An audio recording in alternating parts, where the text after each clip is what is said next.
प्राण शरीर में सक्रियता, स्फूर्ति, निरोगता और ओजस्व के रूप में चमकता है। प्राण से शरीर में धैर्य, संतुलन बना रहता है। जिसकी प्राण शक्ति, कुंडली को प्राण शक्ति, जिसकी प्राण शक्ति निर्बल होती है, कमजोर होती है, उसके शरीर में रुग्णता के कई रोग हो जाते हैं।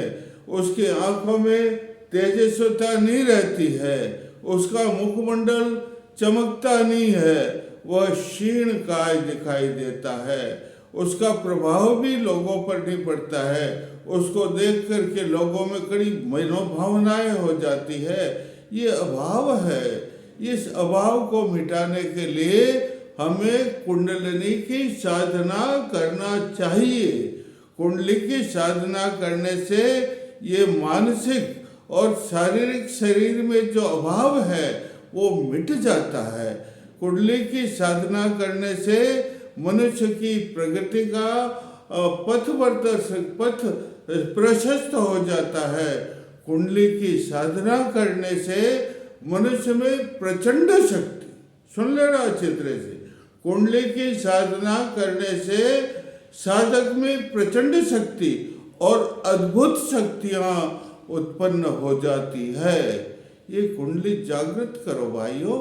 कुंडली जागृत करने से अनेक प्रकार की सिद्धियां प्राप्त होती है। जिसकी प्राण शक्ति मजबूत है वह तो सर्वत्र पूजा जाता है। हमारे ऋषि मुनियों की प्राण शक्ति बड़ी मजबूत थी।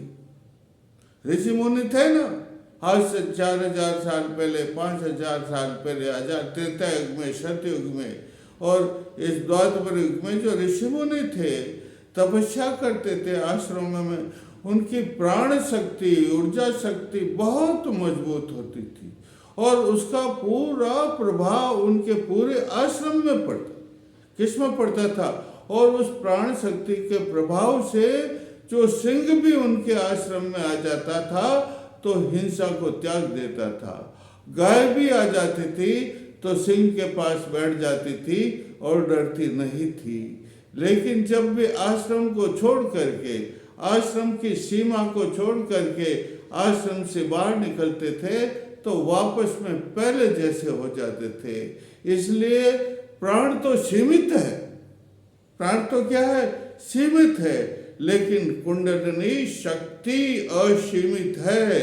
उसकी कोई सीमा नहीं है, कोई उसका पारावार नहीं है।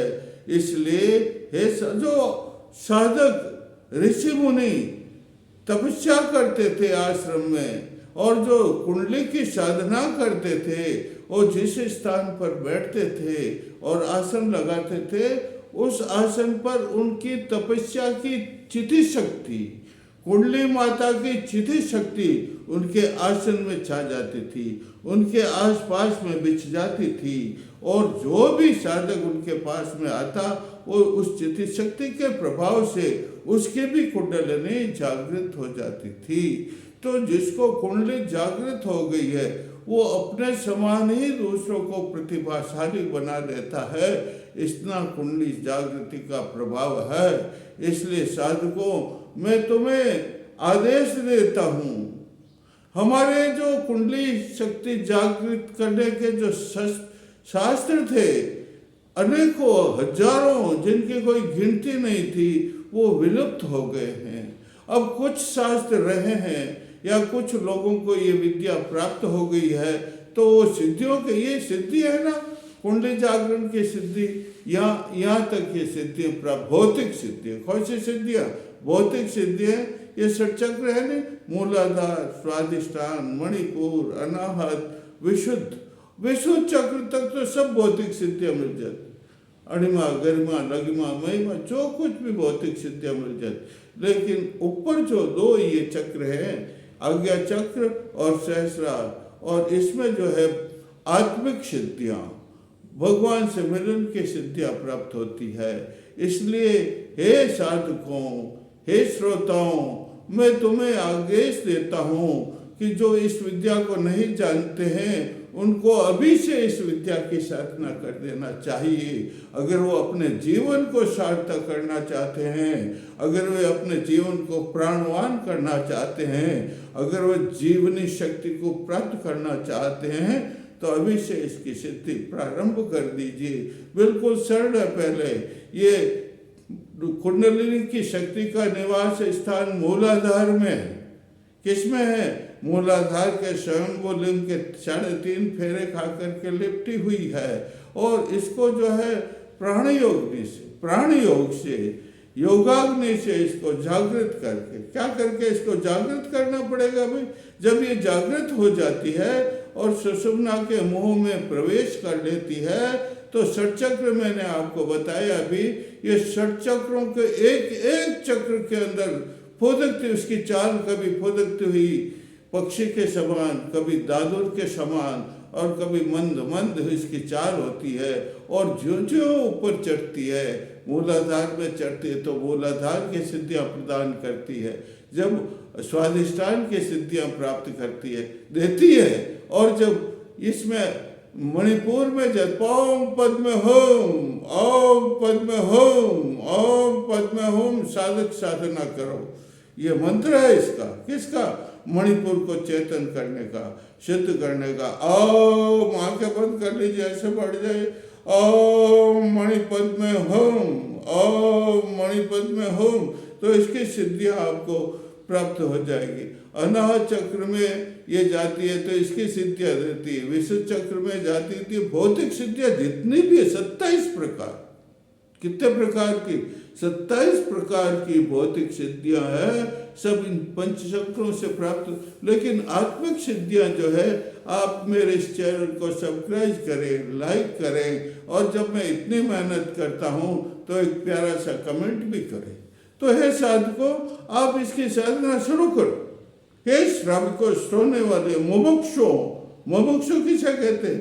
जो मोक्ष की इच्छा प्राप्त करने वाले हैं, या जो भौतिक सिद्धियां प्राप्त करने वाले की इच्छा है, मैं उनसे निवेदन करता हूँ, कल अक्षय तृतीया का पावन पवित्र त्योहार है, जिस दिन त्रेता युग का प्रारंभ हुआ था।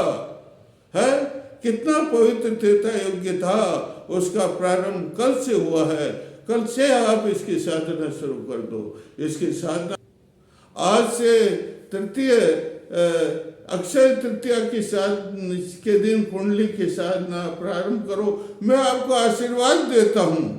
मैं कुंडली का भक्त हूँ, कुंडली पुरुष हूँ, कुंडली की मुझ पर कृपा हो गई है, तब मैं इतना प्रवचन कर रहा हूँ। तो मैं जब आसन पर बैठता हूँ शुद्ध होकर के, तो कुंडली माता मेरी जबान में वाण फाट परा पश्यंती मध्यमा, ये सब वाणियाँ प्रकट हो जाती है और मैं कुंडली के बारे में बोल। इस प्रकार आप भी साधना करोगे तो आपको भी जो है सब सिद्धियाँ प्राप्त हो जाएगी। इसलिए साधकों मेरा कहना मानो और आप इसकी साधना करो। देखो, आप कुंडली पुरुष बन जाओगे, इसकी साधना करोगे तो आपके षटचक्र भेदन हो जाएगा। कितना चक्र? 6 चक्र बताए, 6 चक्र भेदन हो जाएगा। आपके 5 कोश कहलाते हैं शरीर में। कितने कहलाते हैं? ये प्राणमय, अन्नमय कोश, प्राणमय कोश, मनोमय कोश, विज्ञानमय कोश और ये आनंदमय कोश। ये 5 कोश एकदम आभासित हो जाते हैं और इनके ऊपर जो अंधेरे का आवरण है, वो वृत्तियों का आवरण है, सब मिट जाता है। और 3 गांठें हैं कुंडली जागरण से, 3 ही गांठें खुल जाती है। 3 गांठें कौन सी है? एक तो ये रुद्र ग्रंथि, ये नीचे रुद्र ग्रंथि, यहाँ पर जो विष्णु ग्रंथि और यहाँ पर जो है ब्रह्म, ये तीनों ब्रह्म ग्रंथि खुल जाती है। और जितने भी इसने पंतजलि योग में समाधियों का वर्णन है, वो सब समाधि, और हमारे ऋषि मुनि समाधि लगाते थे ना पहले हिमालय की गुफाओं के अंदर। किसमें? तो वो सब समाधियाँ भी हो जाती उसको, और त्रिपुटी लग जाती है और सब कुछ हो जाता है।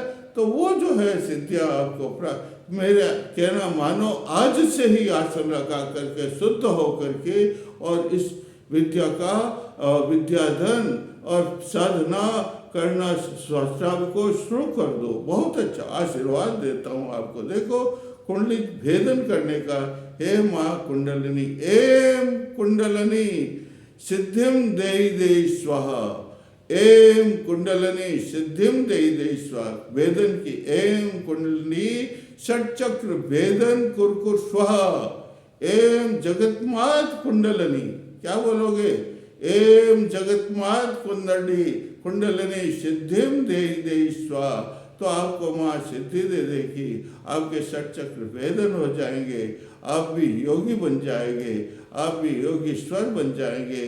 और देखो तेजोबल है, जितना आप अभ्यास करोगे आपके शरीर में तेज प्रकट होगा, ओजस प्रकट होगा, उसको ही तेजस कहते हैं। ये जितना शरीर में प्रकट होगा कण कण में व्याप्त हो जाएगा, ये कण कण में व्याप्त होकर के आपका तेजोलय बढ़ेगा, आप पूजित हो जाएंगे, लोग आपको पूजने लग जाएंगे, कल्प वृक्ष की तरह आप दूसरों को आशीर्वाद देंगे, आप स्वयं कल्प वृक्ष बन जाए। मैं अब कल आपको इसके आगे बताऊंगा। बोलिए जय श्री राम, जय श्री राम।